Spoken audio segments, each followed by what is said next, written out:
Orang Sabah bilang, bila di depan mata tidak dihargai, bila sudah pergi, barulah rasa kehilangannya. Kisah ini membawa cerita. Selepas pemergian Bung Mokhtar, ramai yang mula membuka mata terhadap sisi dirinya, yang sebelum ini jarang diperkatakan. Sepanjang hayatnya, beliau dikenali sebagai seorang tokoh yang lantang, berani bersuara dan tidak pernah takut mempertahankan kepentingan. Sabah di mana sahaja beliau berdiri. Walaupun namanya sering dikaitkan dengan pelbagai kontroversi, hakikatnya beliau juga banyak menyumbang kepada pembangunan masyarakat, membantu rakyat kecil dan menjadi suara yang tidak gentar ketika ramai memilih untuk diam. Pemergiannya membuat orang menilai semula bahawa pada diri beliau wujud keberanian, keikhlasan dan kesungguhan yang tidak mudah diganti. Ada yang mungkin tidak bersetuju dengan caranya, namun tidak dapat dinafikan bahawa perjuangannya memberi kesan yang besar kepada daerah dan negeri yang beliau wakili. Ramai yang akhirnya menyedari bahawa ketegasannya lahir daripada tanggungjawab dan rasa sayang terhadap Sabah. Kini setelah beliau tiada, barulah jelas kepada banyak pihak bahawa seorang pemimpin bukan hanya diukur pada kesilapan, tetapi juga pada usaha dan keberanian yang ditinggalkan. Pemergian Bung Mokhtar menjadi peringatan bahawa nilai seseorang kadang-kadang hanya benar-benar terlihat apabila mereka tidak lagi bersama kita, dan jasa yang ditinggalkan terus menjadi ingatan untuk generasi seterusnya. Waktu hidup arwah ni kita tengok dia, sisi dia tu lain. Tapi bila dia mati ni, dia keluar cerita ni. Dia keluar cerita ni. Cerita macam-macam ni. Dia tolong hak ni, dia tolong hak ni. Dia baca Quran, dia berzikir. Dia dah keluar ni belum? Dia dah keluar ni. Sebab tu saya kata arwah ni, arwah Bung Mokhtar ni tuan-tuan, dia hidup, dia jadi diri dia ya. Ya, masa hidup kita tengok dengan rambut cacak dia. Siapa nak sangka tuan-tuan dengan rambut cacak lagu tu tasbih tak pernah tinggal kat tangan ni. Hak kita lebih tak pernah rokok tak pernah lekang pada jari belum. Dia tak ada dia pakai lebih lagu Pak Long ni tak ada. Rambut cacak daripada rambut hitam dan rambut putih. Duk cacak kan tu. Pakai t-shirt ni collar tak pernah lipat. Kita tengok kan, dia pakai t-shirt polo dia, collar tak lipatnya. Siapa sangka ni, hak ni duk baca Quran. Hak ni mau sembahyang, doa cukup lama, sujud cukup lama. Siapa nak sangka masa hidup cerita ni keluar bila dia mati. Ni ahli-ahli parlimen ni duk abang, kami duk sembahyang berapa surau. Bila tangguh zat sampai surau, kawan duk ada dah di surau. Dia duk sembahyang, sujud punya lama, habis sembahyang tak mangkit, doa punya lama. Siapa nak sangka Pak Long, rambut cacak, collar tak lipat, perangai lagu ni. Kalau orang cerita waktu dia hidup, orang takkan dengar Pak Long ni. Ni saya berterupa orang bayak ni. Mereka kata dia ni kalau sembahyang, zikir dia cukup lama. Kalau seorang cerita, mungkin kita kata, dia ni cerita ni mesti ada sebab. Ni bukan seorang. Tadi saya duk baca apa-apa. Dia kawan ni cerita, besok saya jumpa dia dekat satu surau di pavilion Bukit Bintang. Jumpa tang mana? Waktu maghrib jumpa tang surau. Surau mall Pak Long dah besar mana. Bakat mai sembahyang pula berebut. Yang lah kali bila dia mai, dia abang hampa duduk bergelek elok, dia lantik seorang jadi imam sembahyang dulu. Jemaah. Habis yang ni apa zikir, ke keluar mai masuk pula duduk ke hang jadi imam. Baru orang boleh sembahyang dengan tenang. Ni orang cerita apa? Cerita lagu ni timbul lepas mati. Sebab tu saya kata, bila saya duk baca ni, saya kata arwah ni, prinsip hidup dia mudah ya. Dia tak peduli orang nak kata apa kat dia. Agak-agak dia tahu dah orang duk kecam dia macam-macam belum. Awak anak-anak dia tak boleh baca ke? Bini-bini dia tak boleh baca ke? Adik ipar kawan-kawan dia orang tak main cerita ke? Ni dia tu orang kata macam-macam. Akak-akak dia tahu dah. Dan ada tak dia duduk nak kisah bagi nampak baik, nak kena berlakon pakai baju bah duk pergi majlis? Tak ada. Rambut cacak lihat tak. Lihat baju tak lipat. Lagu tu. Sebab dalam hidup dia tak peduli orang kata apa. Aku. Arwah dia tak peduli apa nak kata apa dekat dia. Dia tak peduli. Dia biar. Yang penting aku jaga hubungan aku dengan Allah. Bila mati saja, Allah kata cukup dah. Hang ni orang duk cakap tak elok pasal hang ni masa hidup, cukup dah. Hang ikhlas dengan aku, hang jaga hubungan dengan aku, hang jaga masa hang dengan aku, cukup dah wahai hamba aku, cukup dah. Pak bagi pula cerita, lepas hang mati, keluarga hang yang duk hadap selama ni orang duk cerita buruk, lah bagi hamba aku bercakap pasal hang benda-benda yang baik. Siapa sangka Bung Mokhtar tu meninggal pada malam Jumaat? Allahu Akbar. Yang mana para wali-wali, para ulama semua minta nak mati malam Jumaat. Allahu Akbar. Dia pilihan Allah. Apa-apanya tuan-tuan. Dia ni kalau duduk dalam parlimen, Duduk tunggu baru ni putusan pelihara. Bawa keluar tasbih, zikir tuan-tuan. Ada kan kalau ni duk keluar scroll dalam TikTok, dalam Facebook, dalam ni duk tunjuk kebaikan dia ni.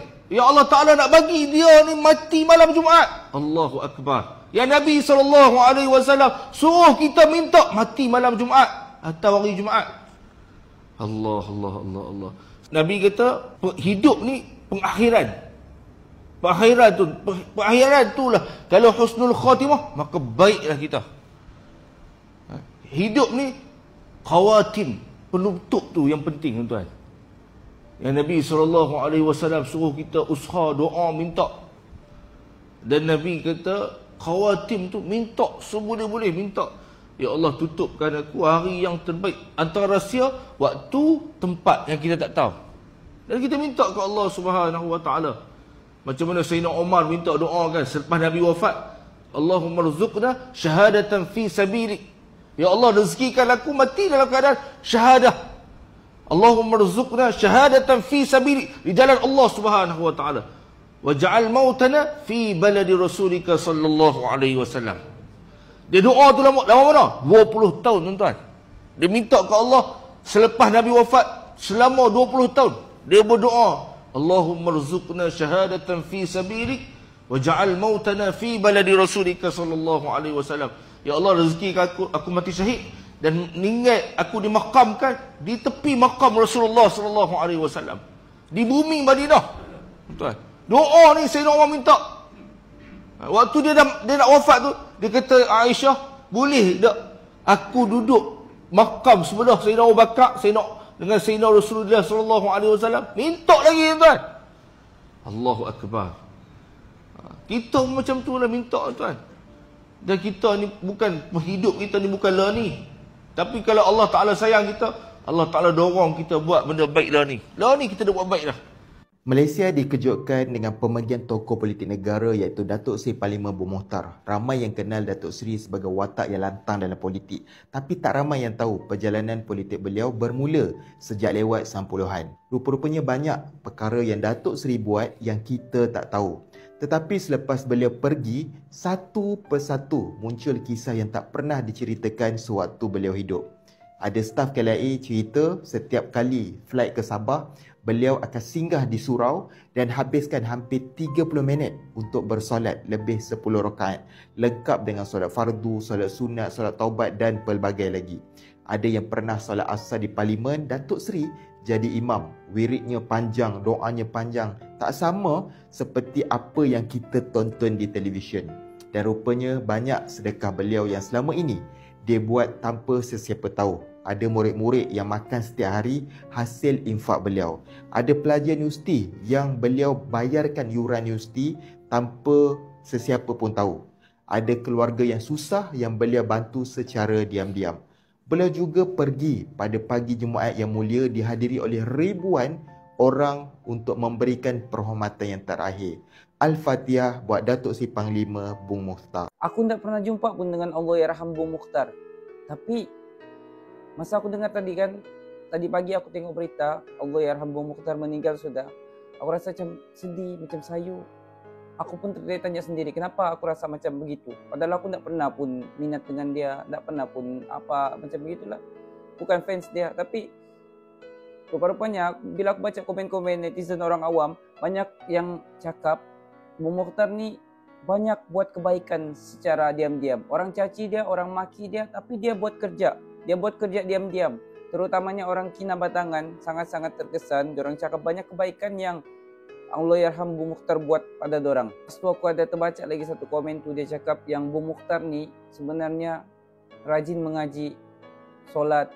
Lepas tu kawan-kawan dia cakap Bung Mokhtar ni selalu pegang tasbih, berzikir, Allahu Akbar. Patutlah kan, banyak orang yang terkesan dengan pemergian dia. Banyak orang yang tiba-tiba rasa sedih, rasa sayu, padahal tak pernah minat pun dengan dia. Tapi itulah kalau orang baik kan, meninggal lagi di hari Jumaat ni, Allahu Akbar. Semoga ditempatkan di golongan orang-orang yang beriman. Amin. Susah. Saya sangat sedih dengan pemergian Datuk Seri Panglima Bung Mokhtar. Saya orang KL, tapi saya pernah kerja di Sabah KK untuk 1 tahun setengah. Dan ramai orang Sabah beritahu saya, Datuk Seri Bung Mokhtar adalah seorang yang baik hati dan suka tolong orang. Memang berita yang amat sedih. Datuk Seri Bung Mokhtar meninggal sebab kegagalan fungsi buah pinggang dan juga paru-paru. Buah pinggang kita adalah satu organ yang sangat penting. Buah pinggang tolong keluarkan semua benda kotor, semua benda toksik, mengawal tekanan darah, mengawal sel darah merah. Dan apabila buah pinggang rosak, semua organ badan juga akan ikut rosak. Paru-paru kita juga sangat penting. Ia memberi oksigen kepada seluruh badan kita. Apabila paru-paru rosak, tisu otak juga boleh mula mati dan kegagalan jantung berlaku. Takziah kepada keluarga Datuk Seri Bung Mokhtar. Datuk Seri Bung Mokhtar memang seorang pemimpin yang berjasa banyak untuk negeri Sabah. Semoga Datuk Seri bersemadi dengan aman. Sebetulnya jalan ini sudah ada kontraktornya, cuma ada masalah mahkamah. Ini seharusnya kepolisian Sabah dan menekan ataupun membuat perbincangan dengan Please tell me all the bad, never good. Fill my head full of every single doubt, yeah. Please say any negative thoughts. I pop off when I hear people say I cannot. I get off to the thought of proving everyone wrong. I won't stop to the top, so you better back off and get lost. I'ma stay loud, stay proud, never running out, never heading south. I'll be spreading out, call it word of mouth. Can't put me down, I'll be getting loud. You can have your doubts, know what I'm about. Have your fucking clout, if you're in it now, I keep making. Tinggal menjalankan tugas-tugas mereka.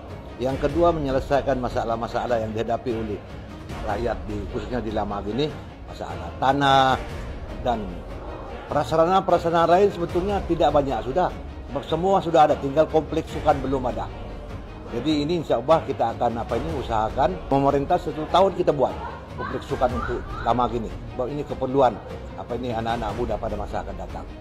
Inna lillahi wa inna ilaihi raji'un. Satu negara hari ini dikemparkan satu berita yang sangat menyayat hati salah seorang di parlimen lama dalam negara, Datuk Seri Bung Mokhtar Radin, disahkan meninggal dunia 1 pagi lebih Jumaat. Subhanallah. Saya rasa terpanggil sangat untuk buat video ni. Saya bukan orang politik ke apa, tak ada. Sekadar mengingatkan antara kita, termasuk untuk saya. Subhanallah. Allah yarham, dah meninggal dunia, tapi bila tengok respon dekat media sosial sangat menakutkan dan kadang-kadang dah melampau daripada batas akhlak lah. Subhanallah, sahabat kita ni, saudara kita ni dah meninggal, dah kembali kepada Allah. Ya, dia memang ahli politik. Tak semua orang setuju, ada yang berpihak, ada tak berpihak. Tu cerita dia masa hidup, sahabat.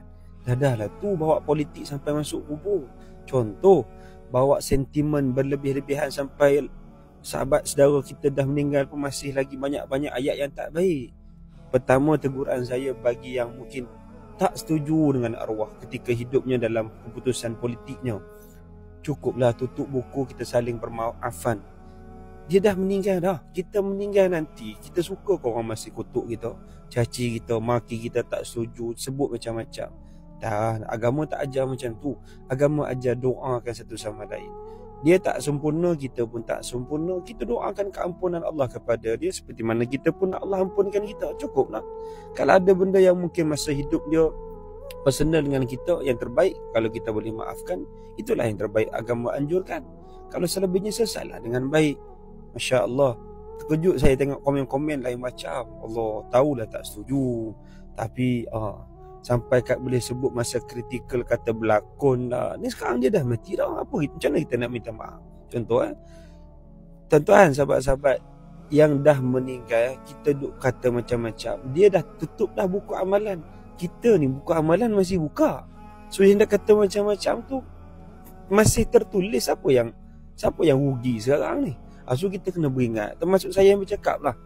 Dan bagi yang mungkinlah memang berpihak dengan pada arwah ketika arwah masih hidup sampai hari ni, jangan pula overclaim. Dua-dua pihak kena beringat lah. Saya sendiri pun sama lah kan. Kalau kita suka dia, sama lah, benda ni terpakai, konsep ni terpakai pada semua.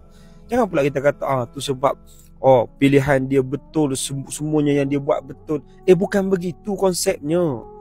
Maaf saya sebut, kalau dengan petanda kematian kita kata insya-Allah doakan yang terbaik sebab mati pagi Jumaat ni, bukan benda yang senang, bukan kita boleh adjust. Ini takdir Allah yang sangat, kalau kita ada sudut ilmunya, ada satu petanda yang baik kita doakan, adalah kebaikan yang Allah pandang.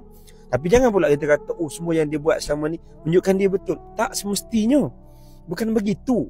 Maaf jangan salah faham.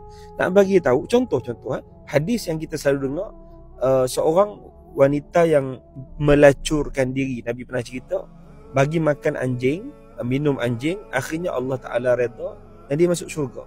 Adakah kita nak kata perbuatan melacur dia sama ni betul?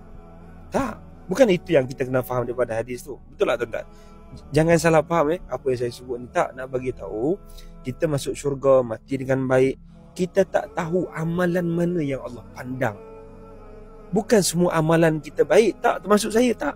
Kita kena berusaha buat baik sampai mati walaupun kecil. Sebab kita tak tahu mana yang Allah Ta'ala suka. So, berpada-padalah juga dalam mengagung-agungkan manusia. Kan? Berpada-pada dalam tak setuju, juga berpada-pada dalam bersetuju. Ini konsep yang kita kena jaga. Jangan takut tersalah. Pertama, kita nak minta ampun dengan Allah. Satu, nak minta maaf dengan arwah yang tak ada ni macam mana? Susah semuanya kan? Subhanallah. Kita sama-sama jagalah. Semoga Allah yarham, diberi keampunan oleh Allah. Salam takziah pada ahli keluarga, diberi ketabahan, kesabaran. Kita pasti menyusul bila-bila masa saja. Allah yarham dah habis cerita dia. Alhamdulillah, ramai juga yang angkat cerita-cerita yang baik tentang semayang sunatnya, zikirnya, berjemaahnya, macam-macam. Kita ambil lah yang baik-baik. InsyaAllah kita pun nak mati dengan baik. Moga Allah pun terima kita dengan baik. Kita masuk syurga sama-sama dengan semua orang yang kita sayang secara baik, insyaAllah. Salam takziah, pesan tanda sayang kerana Allah.